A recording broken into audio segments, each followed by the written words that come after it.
नमस्कार साथियों, हम बात कर रहे हैं 3 इयर्स के एक्सपीरियंस की। ये देखो, एक बार काउंसिल का मेरे पास सनद है ये, ठीक है।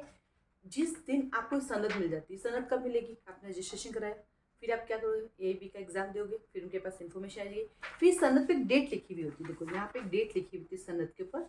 यहाँ पे जैसे यहाँ पे लिखी हुई है 2008 की, तो 2008 की डेट है ये, तो इसका मतलब 2025 लगभग 16 साल की वकालत के। ठीक वैसे ये जिस दिन आपके पास आ जाए उस दिन से काउंटिंग होगी। ये कौन देगा आपको?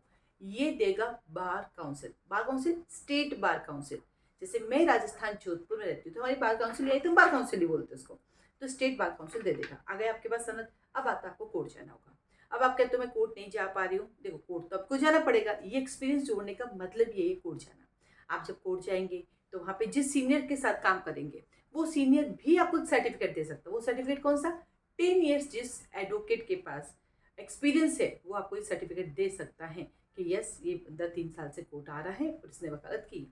और या फिर मान लो आप खुद से वकालत कर रहे हो, किसी सीनियर के साथ नहीं है, तो वहाँ के जो मजिस्ट्रेट है, जैसे अभी हम लोग डिस्ट्रिक्ट जज का एग्जाम देते हैं, तो हमारे डीजे कोर्ट कैसे सर्टिफिकेट बनाती है? डीजे कोर्ट ऐसे कैसे सर्टिफिकेट बना के दे देगी? ऐसे कहेंगे मैं रूरल आर्टिस्ट सर्टिफिकेट दीजिए, नहीं। हम सबसे पहले जाते हैं बार काउंसिल के पास। वहाँ जाके, क्योंकि वहाँ से एनरोलमेंट कर रखा है बार काउंसिल, मतलब state bar council. State bar council के पास जाती हूँ मैं, वहाँ हमारा एनरोलमेंट है, तो वहाँ जाके मैं फॉर्म भरती हूँ कि सर मेरा ये है, मेरे डीजे का एग्जाम है, आप सर्टिफिकेट दीजिए। तो वहाँ पे मेरी सनद पड़ी है, इस सनद के भी यहाँ पर वो मुझे दे देते हैं कि यस मैडम का जो है यहाँ पे सनद है वकालत। अब तो क्योंकि हमारे एडीजे के एग्जाम में 7 साल की वकालत के साथ 10 जजमेंट भी चाहिए होते हैं, तो 10 जजमेंट भी हमारे पास होते हैं। तो वो जाते हैं तो वो पहले वहाँ से ना सर्टिफिकेट बना के देते हैं कि यस इनका बार काउंसिल में रजिस्ट्रेशन है इस तारीख से, और अभी तक वो यहाँ पे नौकरी कर रहे हैं। क्योंकि इस बीच अगर हमने अभी नौकरी की होती तो हम क्या करते, रिजाइन दे देते, तो सनद कैंसिल हो जाती। तो वो लिख के दे रहे कंटिन्यूस प्रैक्टिसिंग लॉयर है, फिर वहाँ से हमें मिल जाती। उसके बिहाफ पर फिर हमें क्या करते हैं, डिस्ट्रिक्ट जज जो होते हैं वो हमें एक सर्टिफिकेट जारी करते हैं, एक्सपीरियंस सर्टिफिकेट, जो कि हमारे छत्तीसगढ़ एडीजे में काम आता है, हमारे झारखंड एडीजे में काम आता है, एमपी एडीजे में काम आता है, राजस्थान एडीजे में काम आता है। ठीक है, आपके पास 2 एक्सपीरियंस है। आपको देखो वकील साहब दे देते हैं 10 साल की वकालत वाला है, तो आपको टेंशन ही नहीं है, फिर कहीं घूमने की जरूरत नहीं है। लेकिन अगर मान लीजिए यहाँ पे लिखा है मजिस्ट्रेट भी दे सकता है, फर्स्ट क्लास मजिस्ट्रेट भी आपको, प्रिंसिपल मजिस्ट्रेट भी आपको दे सकता है, वो डायरेक्ट तो आपको जाके सर्टिफिकेट नहीं दे देगा। उस केस में क्या होगा, फिर बार काउंसिल से आपको लिखा के लाना पड़ेगा कि आपका यहाँ एनरोलमेंट है, सनद की कॉपी लगेगी, फिर वो लिख के देंगे, उसके बिहार पर आपका मजिस्ट्रेट बना के दे देगा।